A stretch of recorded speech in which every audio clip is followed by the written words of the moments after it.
Yo, what's good everyone? Welcome to the Fantasy Football Prodigy channel, and in this video, I'm going to give you my top starts of the week for week 13 of the 2023 fantasy football season. Every week, I always tell you guys, I record these videos before Sunday, so make sure to monitor the news about player health, just different news as it breaks with how limited a player might be or different opportunities that might arise for a player. But this week, it is also especially important to pay attention to weather. I'm recording this on Friday night, December 1st. Happy December, everybody. But as Sunday approaches, monitor the weather. If I say to start someone and then all of a sudden, oh, there's heavy winds or it's just an absolute downpour, it's a tsunami out there, maybe temper expectations and pivot to somebody else. So use common sense, check the weather. And with that being said, please make sure to drop a like and subscribe to the channel, and let's get right into the video. We're going to start at the quarterback position, where my first quarterback start of the week is Tua of the Miami Dolphins. I know he's coming off of a stinker, but that was a tough defense that he went up against in the New York Jets. They won that game on the ground. In week 13, he's taking on the Washington Commanders. This is a smash matchup. Tua is a must start. I can't imagine you are able to bench him in this game. Even if you have like a Mahomes, I would be starting Tua over him. It's just arguably the best matchup in all of fantasy. And Tua has that rare ability to put up week-winning performances with Tyreek Hill and Jaylen Waddle, who we will talk about later, on his team. So at the very least, he's a safe play to put up good numbers, but this could be a week where we see the Dolphins win people their week. Start Tua with extreme confidence at the quarterback position. Another quarterback I am very excited to start this week is Brock Purdy of the San Francisco 49ers. He has proven that he is a worthwhile play in the right matchup, and he is better than a lot of people give him credit for. And in week 13, he gets one of those good matchups against the Philadelphia Eagles. I know last week it wasn't great for fantasy just because of the way the touchdowns fell, but he played well in that game, and the 49ers dominated. I expect this game against the Eagles to be a little bit more competitive. It has the potential to kind of be a back and forth if both offenses get rolling. And this Philadelphia Eagles pass defense, it can get shredded by quarterbacks. So Brock Purdy, I'm starting him with confidence as a mid to high end quarterback one in week 13. And then my final quarterback start of the week is someone that's a little more of like a streamer, someone that isn't viewed as an auto start, at least at this point in his career, and that is Russell Wilson, QB of the Denver Broncos. If you look at his stats and where he's finished each and every week, he has actually been pretty usable for fantasy. Again, not someone you're starting each and every week. But he's usually good for, 15 to 20 points. He's had a few games, a couple games over 20 points as well. He has also had some duds in there as well. So with him, you're kind of just looking at the matchup and saying, like, should I play this guy or what? Last week, he was actually the quarterback 12 in a tough matchup against the Browns. It wasn't a ton of fantasy points, but still a quarterback one. This week, I like his odds better to finish better for fantasy. He's taken on the Houston Texans in Houston, and I think that this is a game where he is going to attack this team through the air a little bit. The Houston Texans can put up points, and while the Denver Broncos defense has turned it around to actually be pretty stingy since they gave up 70 points to the Dolphins, I think both teams are going to be able to score a little bit in this game. He's not a must-start option, but I lost Joe Burrow. I picked up Jordan Love, traded for Russell Wilson. Last week I started Jordan Love against the Lions. This week I love his matchup. I love Russell Wilson's matchup against the Houston Texans, so I'm throwing him out there, and I'm expecting good quarterback one production. And you know that Cortland Sutton is going to catch a touchdown. You know that to be true, so that's one touchdown right there. We're going to move on to running back, where my first start of the week is Rachaad White of the Tampa Bay Buccaneers. Last week, I said to start Derrick Henry, who had been kind of struggling a little bit. I said to start him against this Carolina Panthers defense, and he went off. Now Rachaad White gets that same matchup. The Panthers give up a ton of points to running backs. And unlike Derrick Henry, Rachaad White is pretty much matchup proof in that he can be used on the ground, and he's also heavily utilized in the air in the passing game. So we've seen him since week 7. He has been the running back 16, 11, 1, 12, 14, and 18 and a half PPR, double-digit points every single game, usually between 12 to 14. There's a 16-point performance in there, but he was also against Houston, the running back one with 25.9 points. So he's a safe play, but he can also put up big performances as well. And I like the matchup against the Carolina Panthers here. I think it might be close, but I do think the Buccaneers will win. So, and even if they're not winning, Rachaad White will be used in the passing game as they're trailing. So I like Rachaad as a running back one against the Panthers. And then the next guy I'm going to talk about is Zach Moss, running back of the Indianapolis Colts. He has returned. I know it sucks to lose Jonathan Taylor, the normal starting superstar running back for the Colts. I have him on a team, and I know a lot of you out there do too, and it always sucks to lose a player like that to injury. Hopefully he's not gone for too long with that thumb surgery. But when Jonathan Taylor was gone, Zach Moss was an unbelievably great running back for fantasy. He saw so much volume. There was one game he had 30 carries, and he was routinely getting 18 plus carries. And it's just he's just a guy that you have to start. He's taken on the Tennessee Titans in Week 5 against this same team. He put up 23 for 165 and 2 on the ground. Also caught 2 passes on 2 targets for 30 yards. Had 32.5 points in half PPR. Was the running back 2 on the week. I'm not saying he's going to do that again, but he did it already against the same team. The Tennessee Titans historically have been viewed as a tough matchup against the run. Just from some stuff I was reading, they haven't been as tough of a matchup on the ground as they have been kind of in the past. And even if they are a stingy defense, just with the volume alone, I just want to touch on Zach Moss here, because I just want to highlight how he's back. He's going to be the workhorse, and he's someone that you are probably starting no matter what, unless you have an unreal team in like an 8-team league or something. So I like him as a running back 1 this week in Week 13 against the Tennessee Titans. Next up, I'm going with a duo at the running back position, a pair of teammates, and that is the Pittsburgh Steelers backfield of Najee Harris and Jaylen Warren. There's a couple things to say here. First of all, both of these players have kind of been heating up a little bit for fantasy lately. Najee Harris looked hopeless to start the year, and then since Week 9, he's put up 14.6, 17.1, 4.1, and 15.9 points. And even the weeks before that, 8 and 14.3. Definitely someone that is fantasy relevant. And then Jaylen Warren has also been good for fantasy since the bye week. 9.6, 5.8, 12.8, 18, 22, and 5.7 points at half PPR. Both of these guys are good for fantasy. Sometimes one does well while the other doesn't do well. But in Week 13, they're taking on the Arizona Cardinals. And this is a game where I think both running backs can succeed. Just because of the matchup, the Arizona Cardinals defense is not good. They give it up to running backs. They just gave up a huge performance to Kyren Williams. And the Steelers offense looked better. They fired their offensive coordinator and they put up 400 yards. They didn't score a lot, but the yardage was there. So I like Najee and Jaylen Warren's odds of having good performances for fantasy. Not like top running back 1s, obviously, just because they might eat into each other's production a little bit. But they're both, solid running back 2 plays, especially Jaylen Warren in a half PPR or a full PPR. He catches the ball a little bit. I'm definitely looking to get these guys into my lineup in Week 13 against the Cardinals at home. I got another running back start of the week. That's Isaiah Pacheco, running back of the Kansas City Chiefs. I was hesitant to make him a start of the week just because I feel like every time I do, he kind of disappoints for fantasy. I don't think I made him a start of the week last week, even though I did kind of like him for fantasy. And he was the running back 6 and half PPR with 20.9. So I'm just going to make him a start of the week. He's taking on the Green Bay Packers. That's a good matchup for running backs. It's a primetime game. I think the Chiefs are going to go in there and put up some points.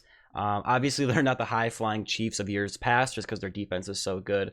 But I'm hoping it's a competitive game. Pacheco, he always sees a ton of volume, whether it comes on the ground or through the air or for both. He saw 5 targets last week, turned into 5 for 34. He got a couple touchdowns last week. That was a big reason why he was great for fantasy. But in Week 13, I would be rolling with him as a low-end running back 1 on the road against the Green Bay Packers in prime time on Sunday night. All right, we're going to move on to the wide receiver position, and I am attacking this Washington Commanders defense. I love the Miami Dolphins passing game in this matchup. Obviously, I'm not going to sit here and make Tyreek Hill a start of the week just because you are obviously starting him, even if he's playing the steel curtain defense from decades ago or the 85 Bears. You are starting Tyreek Hill each and every week. He's arguably the fantasy MVP, but I'm not going to make him a start of the week because obviously you're starting Tyreek Hill. But his teammate, Jaylen Waddle, is someone who I want to talk about. He hasn't had the best year. He has not met expectations, definitely. Last week, though, against the Jets, he saw 8 targets, turned into 114 yards through the air, caught all 8 of his targets, turned into 15.4 points. The wide receiver 16, very solid in half PPR. I'm throwing him back out there as a low wide receiver 1 just because of the matchup. I don't think Washington is going to be able to stop this offense. Sure, Tyreek might overtake the game, but at the very least, I think Jaylen Waddle is a safe play. And you might forget, but Jaylen Waddle is a freak athlete who can run super fast and make big plays. So he always has that upside. We haven't seen it much this year, but in week 13, I would not be shocked at all if he has his best performance of the year. So I am pairing Jaylen Waddle with Tua as starts of the week for the Miami Dolphins. We're going to go with another duo for one of my starts of the week, and that's going to be the San Francisco 49ers top wide receiver options, Brandon Aiyuk and Deebo Samuel. Elite wide receivers for the San Francisco 49ers. Both are people you're probably starting, most weeks anyways, but I really like them this week against the Philadelphia Eagles. I could see this game being a little bit of a back and forth, but either way, I especially like Brandon Aiyuk in this matchup. He's seeing like downfield targets, and like he's kind of their true wide receiver down the field, and I think that's a place where the Eagles can be exploited. So I really like Brandon Aiyuk to have a good game at the very least, and potentially put up, a week-winning type of 20-plus performance if he's able to get in the end zone a time or two. I mean, last week or 2 weeks ago, he put up 24.1, was the wide receiver 4 and half PPR. He's been in double digit. He's pretty much in double digits each and every week. So you're starting Brandon Aiyuk. He's locked in. And then Deebo Samuel, he's back. He's being utilized. There was a stretch where he was injured. He was injured in playing, not at full strength. Then he missed some games. But since the bye week, 13.9, 7.7, and 18.9 points in half PPR. I would be starting him again in this game. I'd probably go with Aiyuk over Deebo, but I like Deebo to see, he saw 9 targets last week. You love that. He should be used on the ground a little bit. And yeah, I think he's a solid wide receiver to play, and we'll just see where the touchdowns go. With Christian McCaffrey in the backfield, he's always a threat to score all the touchdowns, but I think both Deebo and Aiyuk are players that you want to start this week. Wait, are you sure I can do this? This is allowed? Okay, all right. Sorry I asked. I just want to make sure because this is pretty spicy. We're going to go with yet another duo as a start of the week. We're going to go with the Colts wide receiver core of Michael Pittman and Josh Downs. This is all about production, and this is all about the matchup. They're taking on the Tennessee Titans. They are a juicy matchup for fantasy. Give up a lot of points through the air. I know I made Zack Moss a start of the week as well. So I might be cannibalizing myself a little bit. We'll see where the touchdowns go, but I think all of these players can eat and be at least semi-productive. Michael Pittman is one of those guys that you're pretty much starting each and every week unless it's just a brutal matchup and you have like a crazy team. But it's a great matchup. He's a great player. He's been in double digits and half PPR every week since week 6, which is crazy. So I expect him to do that again. And then Josh Downs, obviously I would be starting Pittman over Downs. I'm starting Pittman as a wide receiver 1. Josh Downs is more of a wide receiver 3 flex play. But he has flashed at times this year. He's had some big games. He's had some duds. In week 5 against the Titans, he was 6 for 97, 12.7 points. You'll take that. And I just like the matchup a lot this week.